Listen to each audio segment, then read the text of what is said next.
All right, so I've been looking just overall rosters. We're only at July 6th, so we're not up to anything finalized, and yet it feels like Florida's pretty much done.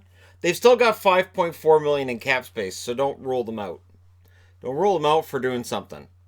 If they might want to cut salary somewhere, but again, most of their guys are signed to pretty reasonable cap hits, especially Barkov at 5.9.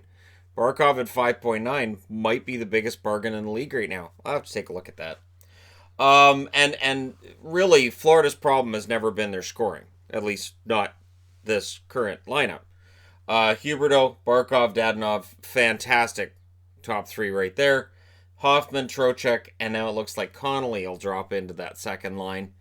It there is still, to me, there's still a need for at least one more forward, and whether maybe they might be in on Johansson, maybe, because again they have that 5.4 million in cap space, so maybe. Vetrano, Borgstrom, and Owen Tippett may end up getting that spot. Uh, he's a first round draft pick. He's due to come up, but again, I'd kind of be more comfortable with Florida if they had another veteran to put in this spot. A veteran that can put up some points, and Tippett may very well end up being the answer. We don't know, but we'll see. And then the fourth line, Sevier, Achari, and Mulligan, who's currently a restricted free agent. Hoffman's due to be a UFA next summer. There's been a lot of talk about whether or not Hoffman might get traded out by Florida. Don't rule out Dale Talon doing something on the trade market, because absolutely, if they decide at some point, yeah, Hoffman's going to go, um, there will be plenty of takers. He can put up a ton of points and goals. Blue line looks solid, better than it did. So they added Strawman. So you're likely going to see Matheson, Ekblad, Yandel, Strawman, and I don't know which one's going to be the top two, and I don't know that it necessarily matters. I think they're going to have their top four play quite a bit. Pissick, who is a UFA next summer, and Uyghur and Josh Brown are both there fighting for that number 6 spot. Uyghur right now is a restricted free agent. And of course, the big name in net is Bobrovsky, who will likely be backed up by Montembeault, who's a restricted free agent. Now, these RFAs aren't going to be free, so when these three all sign, let's just say they all sign for like 800 grand, that takes 2.4 million in cap space off if they sign for an average of $800,000. But still, that's 3 million in cap space. Talon bringing in Joel Quenneville is basically signaling we are going to be a playoff team this year, or at least we're going to die trying. And the only drawback I see is potentially on the blue line, and having the need for that one more winger. I don't think they're done. I don't look at this roster and say, yeah, that's it for Florida. It might be, but I don't necessarily think that they're done. Because usually where there's smoke, there's fire, and there had been plenty of talk of Hoffman potentially being on his way out. But this team will score goals.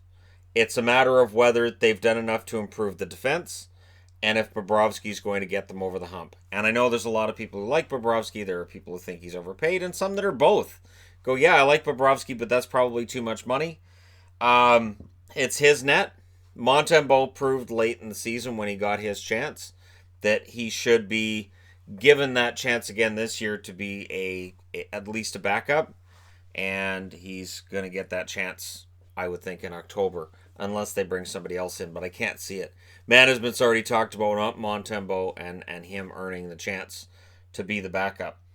So I guess the question I have is Florida done? Is this kind of what the roster is going to look like when we hit opening night in October? Or is there another move or two to be made? And who gets moved out and who gets brought in? The good news is that Huberto and Barkov are signed for beyond this season. Dadonov is a UFA in next summer, 2020. He's at $4 million right now. You got to think he'll probably get a raise off that $4 million. And again, Florida has managed to, by being cheap, keep these guys for low money. $5.9 million for Barkov, $5.9 million for Huberto. You put the two of them together, and they barely make more put together than Austin Matthews. It is just fantastic contract negotiations, I guess, for Florida. And I know people are going to say, well, you don't pay taxes in Florida.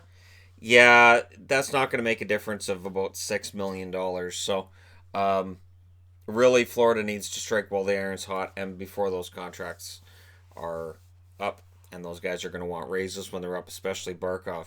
People are finding out just what a beast Barkov is, and I've known that now for a couple of years. I was initially Florida ignorant when I started the channel, but I learned very quickly that Barkov is a force out there. So we'll see. We'll see how things go for Florida. So the questions I have is A, are they done? And B, if they're not done, what do they have to get? Did they have to get that via trade or free agency? And then the big question then becomes, have they done enough to become a playoff team? I picked them to make the playoffs in 2019. They missed.